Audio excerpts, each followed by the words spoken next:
রীতিমতো অবাক হয়ে গেছেন আকাশ চোপড়া। বাংলাদেশের এই সিদ্ধান্তকে কোনোভাবেই বিশ্বাস করতে পারছে না তিনি।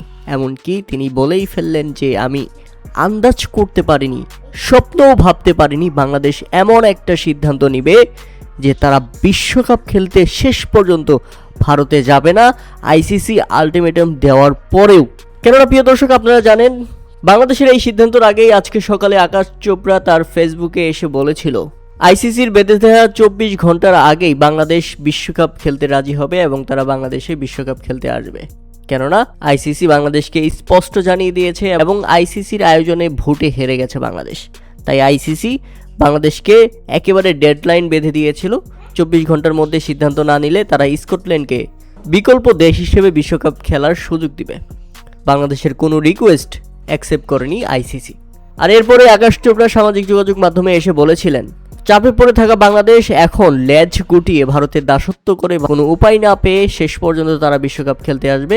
বিশ্বকাপ বয়কট করার মতো সিদ্ধান্ত বাংলাদেশ নিতে পারবে না, এত বড় সাহস তাদের নেই। কিন্তু এবার বাংলাদেশ দেখিয়ে দিল বাংলাদেশ কী ধরনের সিদ্ধান্ত নিতে প্রস্তুত ভারতের বিপক্ষে। তাই তো একেবারে আকাশ থেকে বলেছেন আকাশ চোপড়া।